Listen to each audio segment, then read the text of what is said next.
Hello मेरे class 11 के दोस्तों, आपके इकोनॉमिक्स के सिलेबस के चैप्टर 1 और 2 हम ऑलरेडी बना चुके हैं। आपने ज़रूर देखा होगा। चैप्टर 3 एक लंबा चैप्टर है, इसलिए इसको हमने कुछ हिस्सों में बांटा है। फर्स्ट पार्ट में हमने उदारीकरण के बारे में बात की है। इस वीडियो को नहीं देखा है तो ज़रूर देख लेना। और आज हम देखेंगे प्राइवेटाइजेशन और ग्लोबलाइजेशन। अगर इकोनॉमिक्स पढ़ते पढ़ते आपका हाल कुछ ऐसा होता है तो इसका सोल्यूशन तो आप जानते ही हो। पहले वीडियो देखो, फिर चैप्टर पढ़ो, पूरा चैप्टर फटाफट क्लियर हो जाएगा। तो चलो देखते हैं चैप्टर 3। आज देखेंगे प्राइवेटाइजेशन और ग्लोबलाइजेशन, पर उससे पहले उदारीकरण पे एक छोटा सा नज़र। उदारीकरण यानी कि हमारी जो इकोनॉमी है, अर्थव्यवस्था है, इसके जो अलग अलग क्षेत्र हैं, डिफरेंट सेक्टर्स हैं, इन पे जो रिस्ट्रिक्शंस या प्रतिबंध हैं उनको हटाना। 1991 में भारत में एक आर्थिक संकट आई थी, इकोनॉमिक क्राइसिस। एक दिन ऐसा आया कि भारत में केवल 15 दिन के लिए तेल आयात के लिए विदेशी मुद्रा बचे थे। गए कहाँ विदेशी मुद्रा? अब देखो, विदेशी मुद्रा आते हैं जब हम एक्सपोर्ट करते हैं, अपने देश की चीज़ बाहर बेचते हैं और विदेशी मुद्रा में कमाते हैं, तो कम एक्सपोर्ट करेंगे तो कम विदेशी मुद्रा कमाएंगे। और इंपोर्ट यानी कि विदेश से चीज़ें हम खरीदते हैं तो तब अधिक आयात करते हैं, उसके लिए हमें विदेशी मुद्रा खर्च करने पड़ते हैं। तो विदेशी मुद्रा कमाते कम और खर्च ज़्यादा करते हैं, तो बैलेंस ऑफ पेमेंट का क्या होगा? आप खुद ही सोचो, नेगेटिव हो जाएगा ना।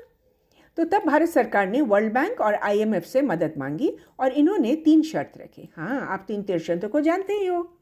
तो आज प्राइवेटाइजेशन ग्लोबलाइजेशन देखेंगे, पर उससे पहले एक नज़र उदारीकरण पर। ये 5 पिलर्स थे उदारीकरण की, इसको जरा एक बार फिर से याद कर लो। तो चलो अब हम चलते हैं निजीकरण की तरफ। निजीकरण का मतलब जो सरकारी कंपनीज थी उसमें सरकार अपना जो ओनरशिप है वो कुछ हिस्से तक या पूरा अपना जो ओनरशिप या मैनेजमेंट उसको त्याग देती है, उसको छोड़ देती है। ये 2 तरीके से हो सकता है। कैसे होता है ये?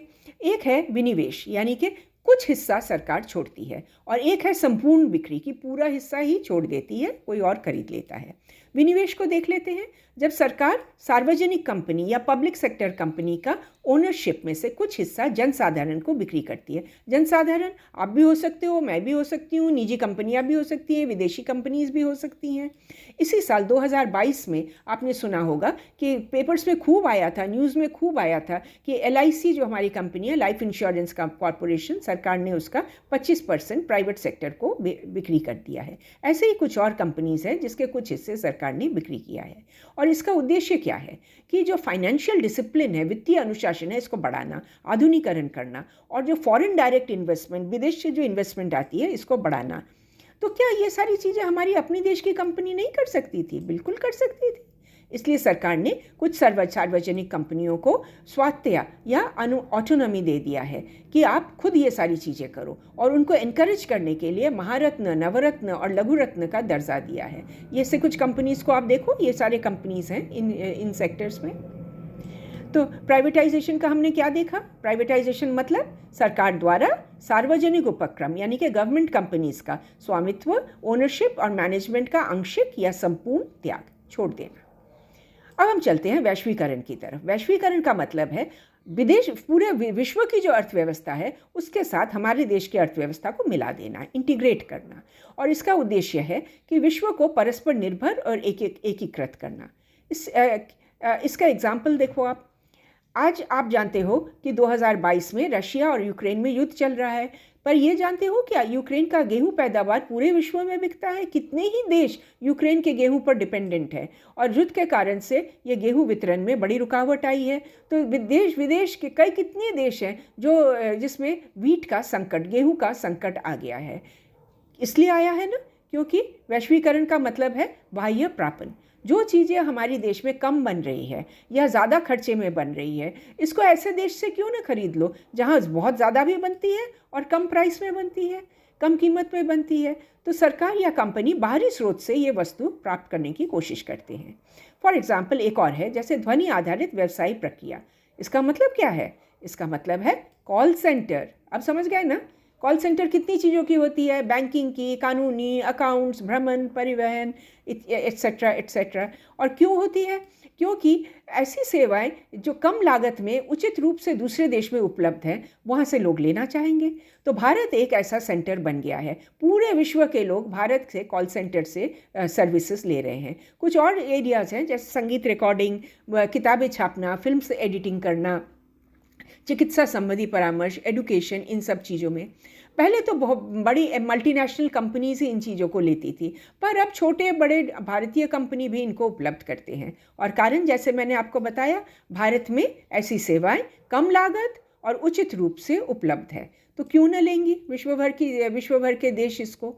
आर्थिक सुधार के उपरांत भारत ने अपने आप को ओपन कर लिया और इन सेवाओं के लिए सारे विश्व भर से लोग भारत में अपनी सर्विस दे रहे हैं, अपनी यहाँ से अपना काम करवा रहे हैं। और इसलिए इस सेक्टर की जो आमदनी है ये देखो बढ़ती जा रही है, निरंतर बढ़ती जा रही है। पर एक सवाल है, अगर व्यापार के सिलसिले में देशों के बीच में मनमानी हुई तब क्या होगा? इसके लिए है विश्व व्यापार संगठन या वर्ल्ड ट्रेड ऑर्गेनाइजेशन। 1948 में इसका नाम था GATT, general agreement on trade and tariff. 23 देशों ने इसे मिलकर रचा था। 1995 में ये विश्व व्यापार संगठन में परिवर्तित हुआ और इसका उद्देश्य क्या है? सभी देशों को विश्व व्यापार में समान अवसर सुलभ करवाना। तो ऐसे नियम बने कि कोई देश अपनी मनमानी न कर सके, विश्व के संसाधनों का उचित प्रयोग हो और द्विपक्षीय और बहुपक्षीय बाइलैटरल और मल्टीलैटरल व्यापार बढ़े। इसका मतलब क्या है? दो देशों के बीच में या अनेक देशों के बीच में व्यापार का बढ़ना।